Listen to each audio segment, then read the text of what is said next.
Kivi comes out of, is a classic, I think, member of the Finnish architecture tradition. He has a tremendous instinct for buildings.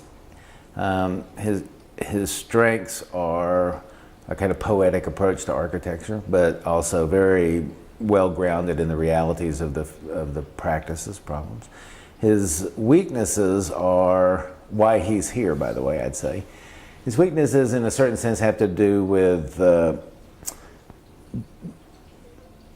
how would I say this? There are issues that have arisen in architecture that make the field, that require architects that of a certain kind of interest to go beyond the traditions that they learned, and bringing even a contemporary sensibility to that. And Kivi's, I think, really interested in those. They tend to be intellectual or theoretical. They're very much in play in Europe and the United States, and to some extent in Japan, and now in China. I think Kivi's sense was that he needed to strengthen himself in that way, and that's why he's here. So it's not so much a weakness as, let's say, incomplete learning. Right. As that. So America is then is the States kind of, is it more like free in that sense, or a free thing is kind of, or more creative environment than Finland? I mean, we had the States had a kind of advantage in that it had an intellectual curiosity, but it didn't have the dogmatic institutional structures of Europe, you know, with professorships and a very strict way that intellectual life developed. And it had also, at a certain time, some money and it was building. So just by luck, a kind of intellectual enthusiasm and experimentation happened here. Started maybe 20 years ago. Picked up a lot of material from Europe, particularly from France, and produced a lot of, I think, the most ingenious and original kind of thinking in architecture. It also produced some interesting architecture. You know, it certainly produced a lot of interesting architectural experiments. Whether they've turned into great architecture or not, that's for others to judge. Now, Europe, I think, has picked America's brains and combined it with a stronger intellectual tradition and also a stronger architectural tradition. So right this second, I'd say the most interesting place, in a certain sense, is to be in the continent and in Europe. But, you know, Kivi already has those strengths. I mean, he understands how to do poetry with the materials of architecture. He also understands how to do, let's say, social thinking in architecture. And so I think the fact that he came here to strengthen his intellect. This, by the way, why I was interested in him. I mean, there's lots and lots of talented young architects in Finland, and I know quite a few of them. And but they've always been confident that the adequacy of the Finnish architectural environment was enough for them. I heard about Kivi because some colleagues of mine from London met him in a workshop, and he quickly gravitated with some enthusiasm to some of their ideas, took them up, and did some tremendous work. You know, the most obvious is the chair, extra terrain, but it's not the only one. But his immediate understanding that there was something else in the world that he could augment his background with made him attractive to me. So I basically followed him by reputation first, because unlike, let's say, the kids from Monarch or some other young, important architects, I mean, anytime a young architect who doesn't really need anything else, he has all the art skills and all he could have just done it. And he would have probably been as well known today as he is now. But his own sense that he needed something else to get beyond that, I thought was something really impressive. How would you describe? That was a long sentence. How is he now in his career? I mean, has he done an international breakthrough, or is that still waiting? Yeah, international architecture has stages. So you basically have to do one international breakthrough to get to the next international breakthrough, and it's pretty simple. You first do breakthroughs in terms of unbuilt projects that attract attention in publications. And he's done that quite a bit. Meaning that projects that are designed but never built, or small or furniture kinds of things, start to get published a lot and attract the attention of really just the architectural community. The next step is to get into exhibitions, where you're starting to either design exhibitions or put your work into exhibitions. And that's where he is now. And he's probably the most accomplished person in the field, or certainly one of a very small number, who are considered the architectural designers to get among curators. For curators, so curators want him either to install their show or design their installation, or to put his own work, like the Spanish Dancer.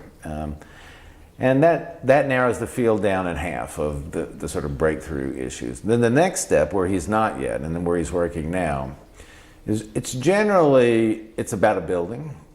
It's about a project at the scale of a building that combines an artistic thinking, a sense of pragmatics, and also an intellectual component. Generally, that happens for most young architects by winning a major competition. And that's the cutoff point. A lot of people drop out between the exhibition phase and the cutoff phase, and that's where I think everybody's watching Kivi to see what he's happening. He's done some projects like the one he did recently for an area of Helsinki that's being reconsidered for a cultural center. He's done, I think, work which shows an incredible amount of promise for making that breakthrough, but that's where he has to go next. And sometimes it'll happen as a commission, but almost always it's a competition, because that means that not only does he have to clarify his ideas, but he's also competing against his colleagues. And So what's your prognosis? Where will Kivi be in, let's say, in 10 years from now? Here's an honest answer. The odds for that question about anybody are low. I mean, my guess is, if you had to bet money, and you named any name, I would tell you to bet that he would be unknown and forgotten. But among the people that will be known and forgotten, he's one of the that will be well known and highly regarded. He's somebody I think has a really great chance. What's important about Kivi is that he's connected to what's going on. That's one thing. So there's maybe, in the kind of work he does, there's probably 2 or 3 dozen architects his age around the world that are really doing the best kind of work of that quality. So he's in contact with an issue that's bigger than him. He has a tremendous gift as a formal and material poet. I mean, his work is incredibly elegant. And that comes from his personal life, but also his background in Finland. It's very clear. If he can bring the new situation he's in to bear on that work, I think he's got an incredible future. But you can think of it as something like this. Let's say you're a really talented swimmer, and someone starts to teach you to swim. For a little while, you're going to be worse, because you're going to be trying to think about swimming. So your talents will go down, but your new skills haven't set in yet. But that's the only way to go from being a good swimmer to a great swimmer. And that's where he is right now. And the very fact that he's put himself a little bit at risk to make that leap, and that's a characteristic of people from Argentina, young people, Slovenia, you see that in all of them. And the history of the field has always supported precisely that kind of risk. And so in those terms, I think he has a great chance. One more question. So how much is nowadays architecture, if we're just talking in general terms here, and how much is it art and how much business? How would you balance that? I think every form of practice has both an intellectual, or let's say has an intellectual, it has a creative, and it has a social pragmatic component. I think art and architecture belong to a category much like cats and dogs are two parts of the same category, but they're not really the same thing. And so architecture seems like it has a lot of responsibilities that art doesn't have. But in the end, I don't think that's true. Every great creative practice is something that rises above whatever responsibility it has to do that. Now, there's another thing, and that is architecture as an idea is a little bit like writing as an idea. There are writers that are journalists, there are writers that write business letters, there are writers that write junk fiction, and there are writers that write great works of literature. So you shouldn't use the word architecture as if it always means, in Finland, most of the good buildings are going to be done by people who see architecture as a responsibility to do good buildings. Kivi's not that. Kivi's in the literature component, or about doing enough experimentation in the work that maybe something great will happen, but in order to do that, you give up certain standards. So I think that's a much more important way to think about it. I think architecture is, it's probably the one kind of creative form that most people don't understand simply because they're so familiar with it. They wake up in a house, they know they're not brain surgeons, and they know they're not painters, they know they're not pianists. And so when they see it and hear those people do their creative work, then they recognize it. But because they're around buildings all the time, they kind of think they get it. And it really works at a level, its creative component is at a level that's more profound, but also a little bit less detectable than that.